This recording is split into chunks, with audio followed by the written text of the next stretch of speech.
Muraho neza abanyarwandakazi, inshuti z'u Rwanda, abumva ikinyarwanda, ndagira ngo mbanze mbihanganishe kubera ibihe turimo. Tariki nk'izi ni tariki abanyarwanda bibuka jenoside yakorewe abatutsi. Uno munsi ntabwo nshaka kuganiriza urubyiruko, ndagira ngo tuganire nk'abanyarwanda kuri iki kibazo. Muraza kumva aho nshaka kugana.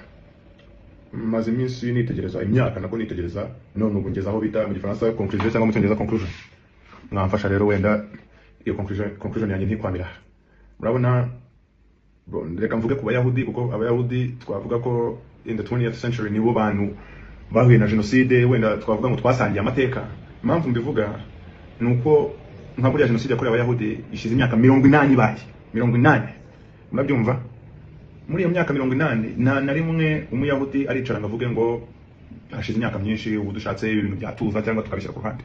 Nuko ni ikintu bakiganira bagishyira hanze, ba making sure ko buri mwana w'Umuyahudi uvutse agomba kumenya amateka y'iwabo, amateka Abayahudi banyuzemo. Nta nubwo baganira yanga gusa.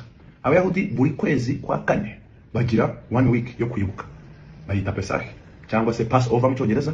Muri icyo cyumweru buri mwana w'Umuyahudi n'umuryango, buri muryango uricarana, papa mama abana waba bafite ubwo nyine abo musangiye umuryango, bakicara basubiramo amateka yabo.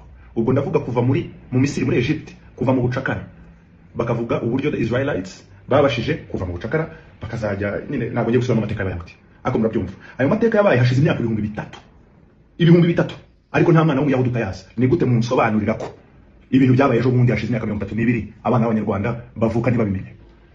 Ni ikibazo gikomeye cyane, tugomba kwicara tugashakira igisubizo hakiri kare. Ese murabona ikintu cyitwa negationism cyangwa se guhakana, gupfobya, niko babivuga mu Kinyarwanda, ngo abapfobya jenoside yakorewe abatutsi, kandi abo bantu bayikorewe bagihari. Bahari aba victim bose, natwe tutikuyemo ababonye izo ntambara n'abagize ibikomere by'izo ntambara turahari. Ariko isi yose iricara ikatubwira ukuntu ibyo bintu bitabaye. None ndagira ngo mbaza abanyarwanda, ababyeyi, iyo rero umwana wawe ukarinda umukuza, utamwicaza ngo umubwire amateka wanyuzemo cyangwa umubwire amateka y'iki gihugu, wumva umuzuko wacu ari ububi. Ntabwo bisaba kuba wari uri mu bahigwa cyangwa badahigwa. Ibyo ngibyo mubyo rero gutura abanyarwanda. Aya ni amateka y'u Rwanda, mwabikunda mutabikunda, uko ni ukuri kwambaye ubusa. None ndagira ngo mbwire abajene nabo, ntabwo njya kurega ababyeyi gusa.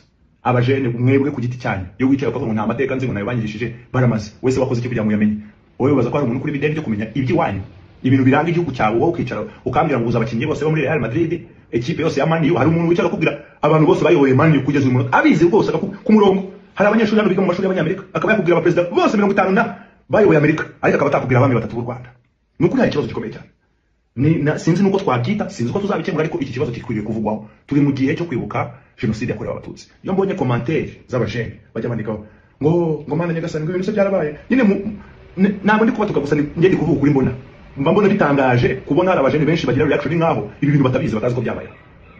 Ntabwo mvuga ngo wagomba kuba waravutse, ariko se nk'umunyarwanda uriho imyaka ufite, ni gute 25 niba ufite 21, ni gute wicara ukavuga ngo ntabwo uzi icyabereye muri iki gihugu? Ninde wakubujije se gufata inzira ukajya gusura inzibutso zo muri iki gihugu?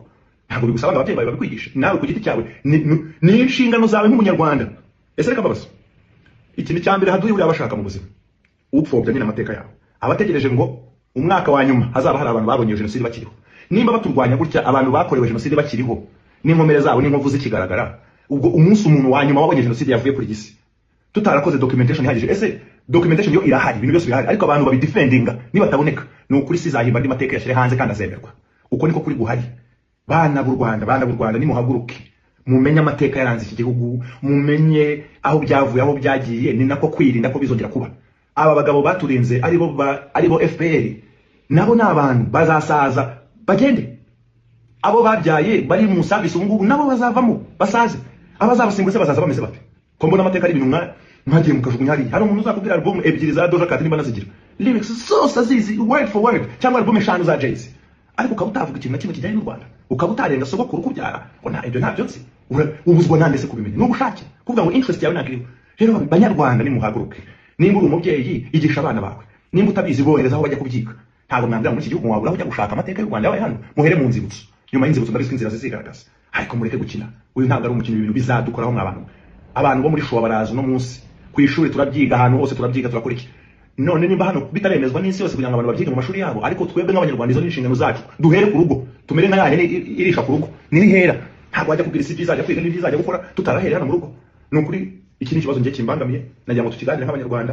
amateka yacu yabaye afite uburemere ariko kutayavuga no kuyapfunyika ntabwo bizadukurayo ahubwo muzahinzira babandi bapfobya baduhimbira andi mateka usange niyo yabaye makuru n'ukuri bana b'u Rwanda mwihangane turi mu bihe bibi ariko ikintu gihe cyo kubiganira nimutekereze umunsi wa nyuma wabonye genocide azabakiriho akava kuri gisi narrative izaza nyuma yaho ni yihe muri tayari iyo nambara muri tayari mwahudara kora 1 week of commemoration every year kugira ngo yibuke ibintu byabaye yashize imyaka 3,000 ku gihe cya Moses ibyo nibyo bari kwibuka twebwe turahangaha bamwe hari n'imiryango kubwira se ubundi ubu aho mwibuke ntabwo mwaramwe bahangwe ibintu ngo birica business birakore yewe nibishaka bizayica nibishaka bizayimara nta na rimwe mu buzima ngewe mutije nzahagara kwibuka inzira karengane zazize uko zavutse nta na rimwe nzaceceka amateka y'u Rwanda ntabwo nzongera kubivugira gusa mu kwakana noneho ngewe niyemeje ko mu buzima bwanjye nimba izo nshingano zanjye nzazikora nzavuga amateka uko ari nge mbazanira facts na visuals ariko ntabwo ari ngewe uzabikora gusa nimuze tubikore nta bene gihugu imbaraga twagiye dushyize hamwe kuri iki gikorwa nta muntu wazongera kutuvugira